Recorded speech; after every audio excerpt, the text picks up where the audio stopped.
Bonjour, c'est en compagnie de Serge Larivière, rédacteur en chef de la revue Coureur des Bois. Bonjour Serge. Bonjour Denis. Ça va bien? Ça va bien. Oui, Serge, aujourd'hui tu nous parles des détentes de pièges en X pour que ça soit le plus efficace possible selon le type d'animal qu'on va trapper.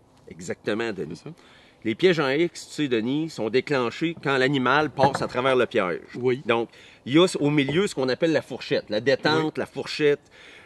Puis l'animal, pour déclencher le piège, doit pousser cette fourchette-là. Donc, selon l'animal qu'on va cibler, on va choisir une position de détente qui, idéalement, optimise la frappe pour tuer l'animal. OK. Mais aussi, va tenir compte des autres espèces possibles. Donc, là, je prends le modèle 330, ici, le piège à castor. Normalement, la position de la détente, d'abord, c'est qu'elle n'est pas obligée d'être par en haut nécessairement. Pour le castor, on aime mieux qu'elle soit par en bas. Puis elle peut être tassée aussi. Oui, on peut la tasser. Mais la position la plus classique pour le castor, ça va être une position comme en T. La fourchette va être repliée comme ça. Puis pourquoi on va mettre la détente par en bas? Les animaux aquatiques, quand ils nagent sous l'eau, vont toujours nager avec la bedaine au fond de l'eau. Donc, complètement au fond, vont frapper la détente, déclenchent le piège. OK. Il n'y a pas de danger, par exemple, Denis, qu'un castor passe juste ici dans le trou en haut sans déclencher le piège. OK. Même un rat musqué va se prendre avec une détente comme ça, parce que tous les animaux aquatiques, quand ils plongent sous l'eau, nagent complètement au fond. Ah ouais? Qu'il y ait 10 pieds d'eau, qu'il y ait 2 pieds d'eau, ils vont toujours nager soit au fond ou à surface. Jamais entre les deux. Ça veut pas ça. Maintenant, Denis, Ouais.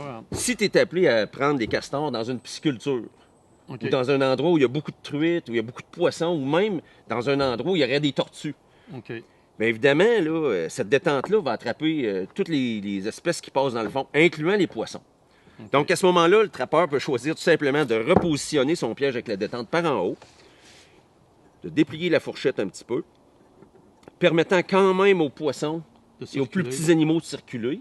Mais là, le castor, à ce moment-là, Il est tellement gros, lui, qu'il lui, va il accrocher va le la déclencher fourchette quand même. Exactement. OK. Donc, on va se servir de la fourchette pour éviter certains animaux, mais pas les plus gros.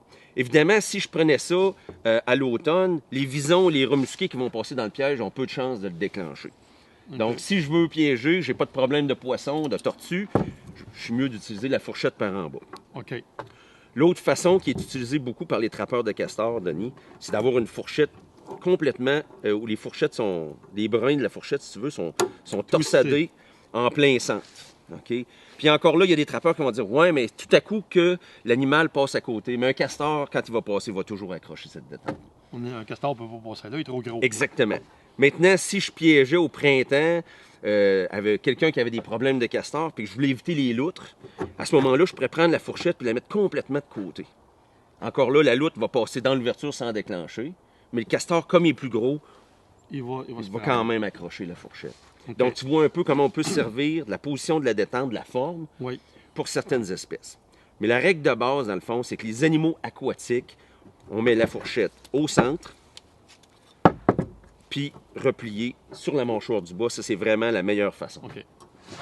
Maintenant, si on va aux animaux terrestres, exemple le raton laveur ou le pécan, on va normalement mettre la fourchette par en haut. Pourquoi on met la fourchette par en haut? C'est que l'animal, à ce moment-là, va déclencher le piège par ses épaules, dans le fond. Fait on va élargir les fourchettes pour laisser quand même une belle ouverture. L'animal va rentrer la tête entre les deux broches et il va déclencher le piège avec ses épaules. Fait qu'il va être frappé à la bonne place avec les mâchoires du piège. Exactement. L'autre avantage de ça, Denis, c'est évidemment, si je mets ce piège-là dans une boîte piège, avec de la viande dans le fond, les belettes, les souris, les écureuils vont aller manger. En positionnant la fourchette de cette façon-là, je permets aux petits animaux d'aller manger sans se faire prendre et surtout sans déclencher mon piège. C'est ça.